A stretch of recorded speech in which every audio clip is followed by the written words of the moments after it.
Beef stew questions. Should you braise your beef on the stovetop or in the oven? What temperature in the oven? Should you marinate the meat beforehand? Should you season the meat before you brown it off? And what's the best thickener? These are questions I have puzzled my entire adult life because I'm just that kind of gluttonous dork. And I decided it was time to finally A/B test all of these questions to my own satisfaction. If you'd like to watch, then come along. For all these tests, I'm using the same exact mixture of celery, carrots, garlic, and onions. The meat is beef shoulder cut into huge chunks. You gotta remember they're gonna shrink at least by half, so if you want thick boys, start double thick. Here first is my baseline recipe for the coming comparisons. This is my reference stew. Unseasoned meat goes into the hot oil, brown that off, pull it out. Veg goes in the same pot, get some color on that and get it softening. A squeeze of tomato paste, brown that for a second, meat back in, red wine a third of the way up, water another third of the way up, enough salt and pepper for the whole pot. Stir that around, cover and simmer like half a day until the meat is jelly. Unsurprisingly delicious, a classic for a reason. First test, marinades. I've been known to defend the honor of marinades against skeptics before, but I've always been skeptical of this marinade. Lots of time-tested beef bourguignon recipes tell you to soak the raw meat with the mirepoix in red wine for a day or two, which I did. Afterward, it got a very dramatic purple stain on it. Now the recipes generally tell you to strain, dry off the meat so you can sear it, and I'm getting some very different and very nice smells. I'm guessing those aromas are from wine compounds trapped in the surface of the meat.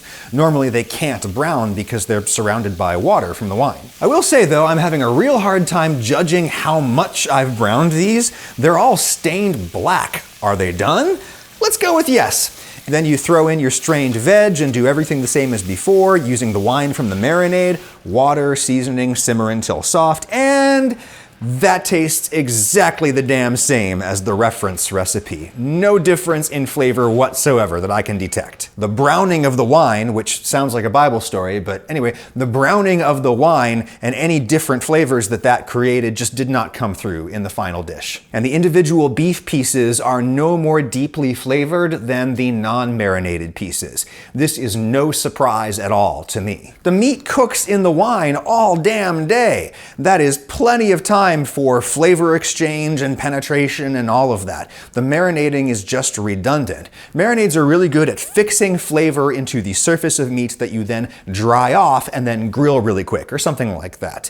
In this context, I don't think marinades do anything for you. And I actually think the marinade hurts the texture. There's enough acid in wine to denature meat proteins during a super long marinade, and the result is this mealy, mushy texture that always reminds me of cat food, or at least my impressions of what cat food must taste like based on cat food commercials. Here's my hypothesis as to why French farmers' wives used to marinate their boeuf like this back in ye olden days. Maybe it helped preserve the raw meat for a few days until they were actually ready to cook it, kind of a short-term pickle, and or the resulting chemical tenderization allowed them to cook the meat to an edible softness in much less time.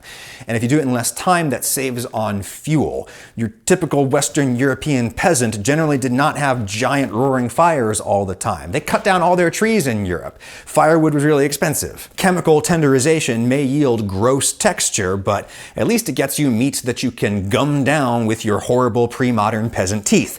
Nowadays, we can tenderize with long, slow cooking, and those results are far more delicious, in my opinion. My conclusion is there is zero reason to marinate my beef bourguignon. In fact, there's less than zero reason to do it. Next up, let's test seasoning. Should you season the stew meat before you brown it? Or can you just season the braising liquid? You know, testing my meat reminds me that I recently tested my testosterone with the sponsor of this video, Let's Get Checked. Want to see how my beef stacks up? I'll show you in a sec. In all seriousness, here's why I am enthusiastic to work with a home medical testing company like Let's Get Checked. This is not part of the ad, this is just something that I've been wanting to say to you. So recently I wanted to get a simple test done. I went to the doctor sent me to a specialist, and the specialist sent me to a lab that actually did the test. There were months of waiting in between each of those appointments. And then when I finally got it done, no one could tell me how much any of this was going to cost. You just have to wait until the insurance company tells you something. It's like a fun reverse lottery. You have no idea what's going to happen or how much is going to be expected of you. Anyway, I finally got the test done, I finally got the results, and I am still getting bills from that experience. Random bills in the mail. I have no idea if they're right or not.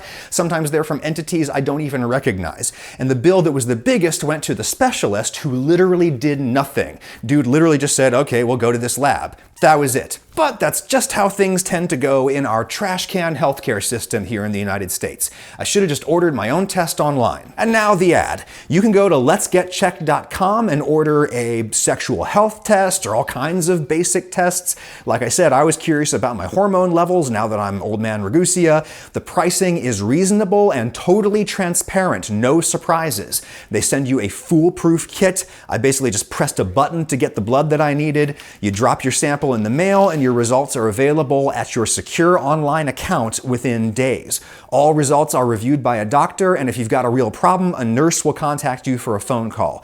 All the labs are accredited. These are real doctors and nurses. Let's Get Checked is legit. And again, they're not paying me to say this part. I just want to make it clear that Adam believes in science and in doctors. I also believe in my right to gather information about my own body without getting a mother may I from the aforementioned trash can healthcare system. And indeed, my hormone levels are normal for a dude my age, but there's a few things going in the wrong direction compared to my last test, so I'm going to show these results to my doctor and see what she thinks. Get yourself checked. Hit my link in the description and use my code ADAM30 for 30% off any test you want. ADAM30 for 30% off. Use the link in the description. Thank you, Let's Get Checked. Now back to our tests. This meat I will season with salt and pepper before searing off and then stewing. This meat I will not season directly. I will season my wine and not my meat. Put that in your meme and smoke it. Simmer both until they're soft, and here they are, side by side. Is there any difference at all in the final braise?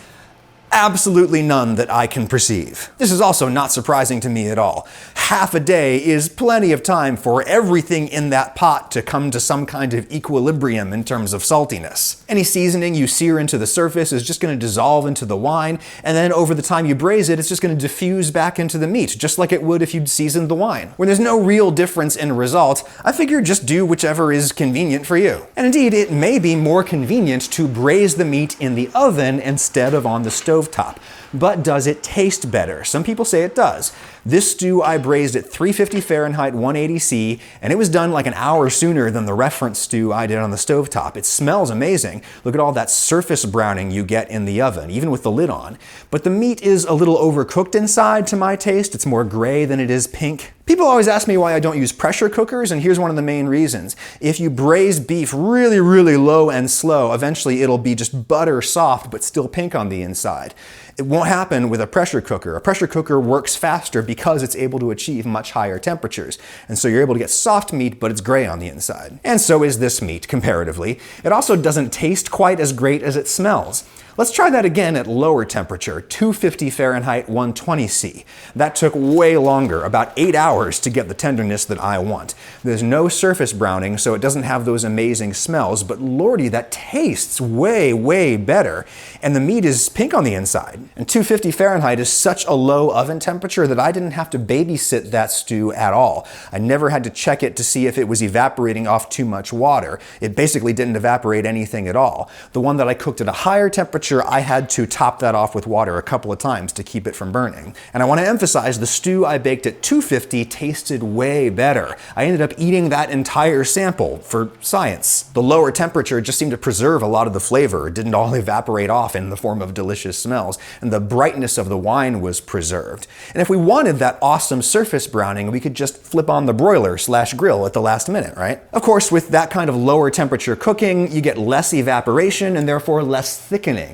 Really, all of these stews could use some thickening, and the most obvious thing to reach for is starch. I'll make a quick roux of equal parts oil and flour, let that brown for a few minutes. I would normally do this at the beginning of the stew making process, not at the end, but in goes some of my braising liquid. Make sure it comes to a boil to gelatinize the starch, and let's taste that on some meat. very tasty, but it's got that gloopy gravy consistency that I associate with unpretentious home cooking. Sometimes I like to be pretentious, if you hadn't already noticed, and to that end, I've been experimenting a lot lately with unflavored gelatin as a thickener. Basically, this replicates the demi-glace they'd use in a fancy French restaurant, or at least it gets you the texture of that. Whether you simmer it out of roasted veal bones or you shake it out of a brown packet, it's all the same protein. Gelatin is gelatin. And that gets you a much sexier, glossy look with a smooth and sticky mouthfeel I just love. I love them both. Roux on the left, gelatin on the right. Who says we have to choose? Combine the two. I'm sure they use both flour and demi in a restaurant beef bourguignon, and indeed, that's just awesome. So that's what I learned in my little tests here. I have attempted to assimilate all of that knowledge into a new beef stew recipe that I'm really happy with. Gets you a lot of bang for buck, both in terms of literal money and in time and effort. I will show you that recipe next time.